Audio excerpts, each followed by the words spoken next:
Mensajes que van llegando a la página del programa, algunos muy bien, con buen sustento, y otros bastante cargados de, bueno, del clásico prejuicio, para un lado y para el otro, ¿no?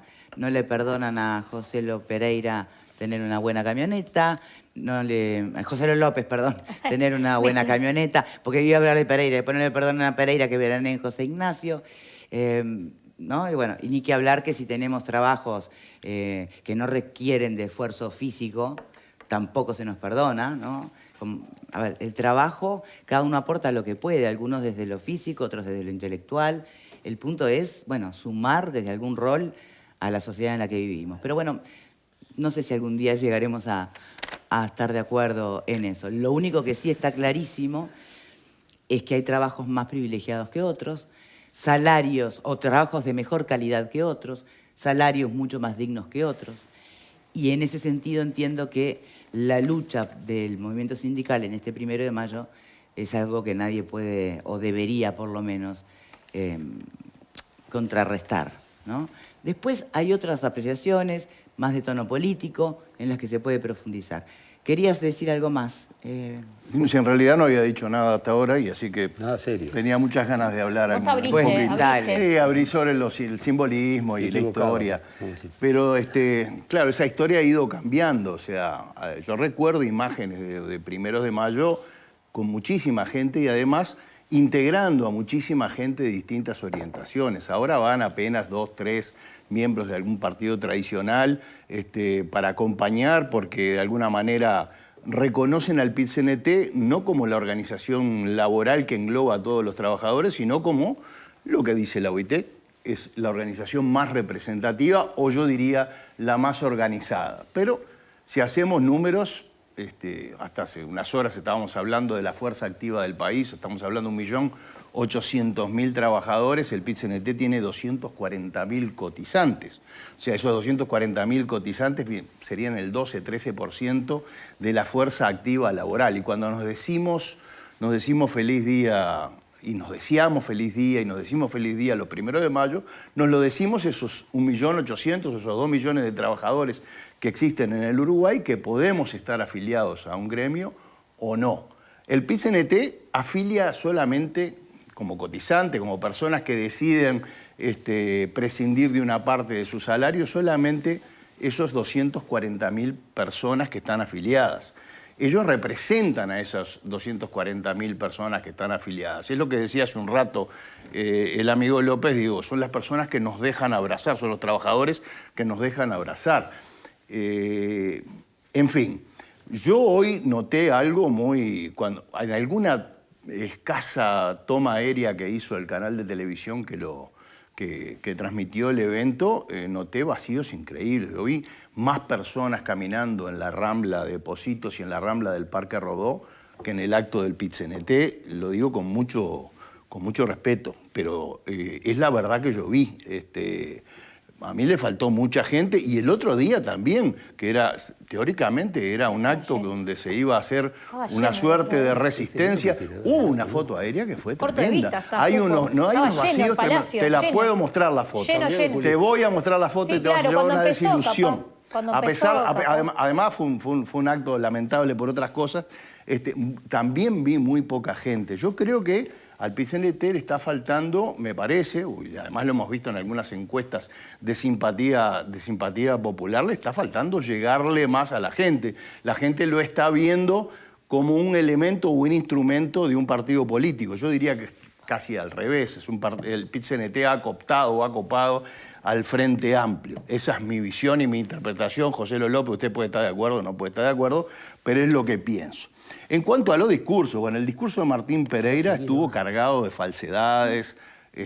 No voy a entrar en la de Alfredo de criticar las bondades o no del discurso o sus dotes de orador, pero sí cargado de falsedades. O sea, habló de que nunca había visto en la historia del país aumentos de los combustibles, de las tarifas, como ahora, justamente. Si nunca lo vio, porque nunca fueron menores que la inflación y nunca fueron a la baja. Habló además de aumentos de impuestos, cuando lo que pasó o sucedió en estos últimos meses es la baja de los impuestos.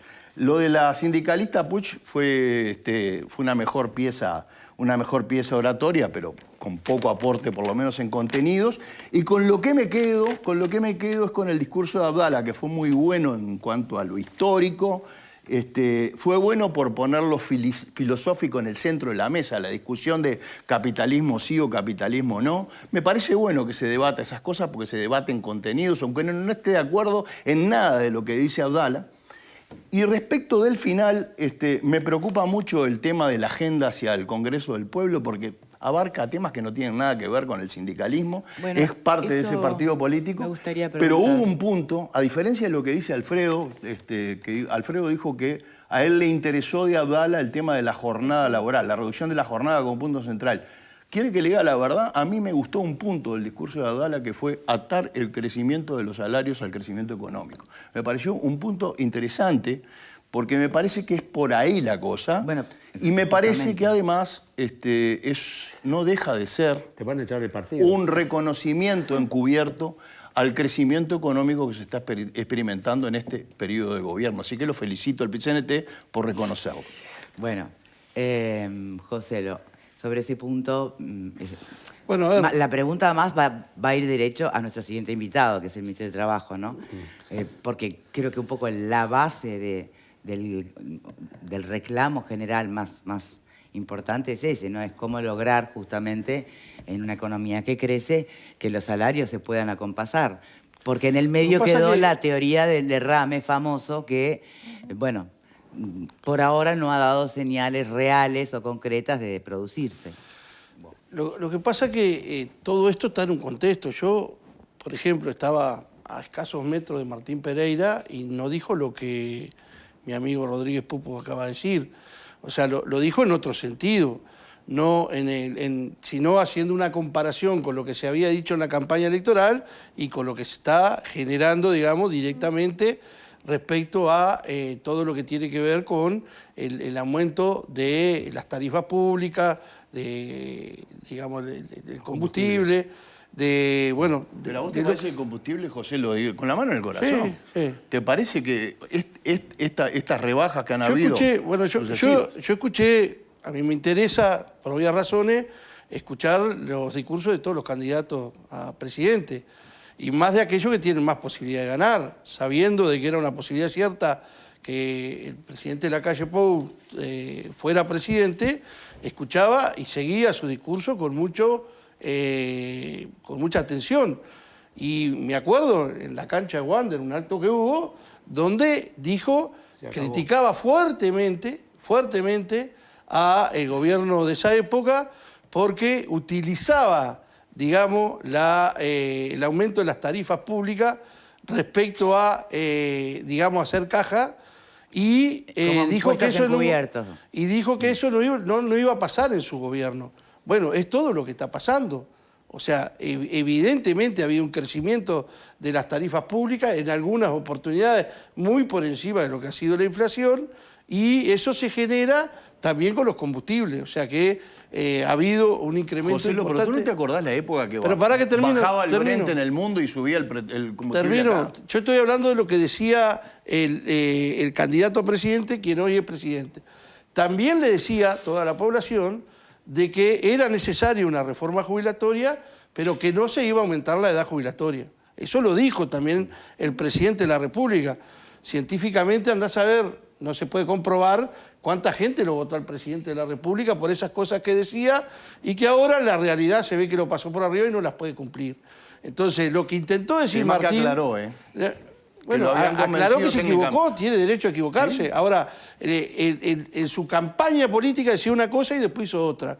No sé, yo soy de Flores, en mi barrio eso se decía de una manera muy clara. Pero bueno, la realidad a veces te pasa por arriba. Y bueno, y la realidad no incluye la pandemia y sus destrozos, porque eso hizo cambiar muchos planes. Bueno, ¿no? Yo en particular le reconozco muchas bondades a este gobierno con respecto al manejo de la pandemia. Creo también que en algunas cosas la pandemia no es que le favoreció, pero le hizo un campo orégano para procesar un ajuste que el gobierno ya había anunciado antes, ¿no? Ese ajuste se aplicó globalmente, pero donde más se aplicó fue en el Estado, y ahí se perdieron 3.000 puestos de trabajo solo en la administración central y una rebaja salarial sostenida que el año pasado logramos firmar un convenio para recuperar ese salario que se perdió porque el gobierno reconoció que había perdido salario. Pero quiero ir al otro punto que planteaba Rodríguez Pupo respecto a la situación de los salarios y la jornada de trabajo. Con respecto a los salarios, hay que ponerlo en contexto. Nosotros tenemos más de 500.000 de trabajadores, más de 500.000, 541.000 trabajadores que ganan menos de 25.000 pesos. La reducción de las cargas horarias de la jornada laboral tienen que ver con eso también, porque la gran mayoría de esos trabajadores tienen 1 o 2 o más empleos, porque si no, no pueden vivir. Hoy lo decía Abigail también en su discurso, hay 540.000 trabajadores que ganan menos de 25.000 pesos y el promedio del alquiler está entre 15 y 18.000 pesos. Sí, sí. Entonces, es realmente una situación compleja. ¿Es nuevo eso o ya venía? Sin embargo, la decisión del gobierno, con respecto al tema jubilatorio, que también lo decía Marcelo en su discurso, es extender la carga horaria, porque respecto a la vida laboral, cuando uno dice que ahora, en vez de jubilarte a los 60, te tenés que jubilar a los 65 años, y en realidad la gran mayoría de los trabajadores van a tener el mismo salario o quizás menos, y algún sector menor va a tener un poco más de salario, es como si a cualquiera de ustedes que trabajan acá en este programa, ¿cuánto dura el programa? El tiempo. 1 hora y media. Una hora y media. 1 hora y media. Es como si a ustedes le dijeran, bueno, a partir de la semana que viene van a tener 2 horas y media, pero por el mismo salario. Entonces, el mismo salario quiere decir que va a tener una rebaja digamos, de la carga, del valor hora del trabajo de cada uno. Eso es lo que está proponiendo este gobierno con la reforma jubilatoria. Yo no me cierro a discutir, no es una posición cerrada al PCNT, yo no me cierro a discutir la posibilidad de que algunos sectores se pueda extender digamos, los años de aporte. No me cierro, no es lo mismo trabajar como ustedes en el periodismo, o trabajar en una oficina, o trabajar en otros lugares, que trabajar, yo que sé, en la pesca, o trabajar en la construcción, en andamio. Hay diferentes sectores de actividad que a veces exponen física y psíquicamente a los trabajadores a diferentes realidades. Lo que no puede ser es que todos vayan a la misma situación como se planteó ahora, y que esta reforma jubilatoria solo la paguen los trabajadores. ¿Y el resto de los países por qué hace exactamente lo mismo? No todos los países. Y fíjate, no todos los, 63 años es la de mínima, en el mundo civilizado. Sí, pero no todos los países tienen la misma situación para cada sector de trabajo. Ni tienen la misma caja. Tienen 6, 7 veces más el Producto Bruto, no es malo. Ese es el problema. El problema es el financiamiento. Entonces, pensemos de dónde se puede financiar. ¿Por qué solo los trabajadores tenemos que pagar el déficit que tiene la seguridad social? O sea, esa es la teoría de los Maya Oro que hoy manejó. No, pero en somos el único país. Pero usted que conoce. Cuando bancarizaron la cosa, ahí no había Maya Oro. Usted que conoce la realidad de varios países. No había Maya Oro. En todos esos países que usted dice que tienen una realidad parecida a la que se quiere llegar ahora, los patrones aportan prácticamente lo mismo que los trabajadores. Y acá los patrones, en el mejor de los casos, aportan la mitad del trabajador. Mundo civilizado, otra posibilidad. Entonces, hay otras posibilidades. Hay grandes empresas que tienen exoneraciones tributarias que son insostenibles. ¿Por qué un colegio privado que cobra una matrícula en dólares no paga aporte a la seguridad social y una escuela pública sí? Pero se lo dijiste a Tabaré Vázquez cuando pero explíqueme eso. Ahora de la reforma, Pupo, hablamos de ahora es la reforma. Cuando hablamos de las exoneraciones, hubo 15 años de Vos sos el que más se queja de que el movimiento sindical no tiene propuesta. El movimiento sindical tiene propuesta. ¿Cuál es? No te gustan. No, pero de la misma cuál forma, es la reforma posible, Valeria. Pero es una reforma posible. Cuando yo escucho la reforma posible, quiero saber cuál es la reforma posible. Esta que te está planteando José. De buscar alternativa para ver en cuáles sectores van a cargar a las necesariamente- empresas. Bueno, pero si me pregunta... ¿Cuántas empresas si son me las que pregunta, pueden déjeme bancar este país? contestarlo. Si me pregunta, déjeme Claro. contestarle. En algunos sectores habrá que discutir si es posible aumentar la edad jubilatoria o no, en algunos sectores.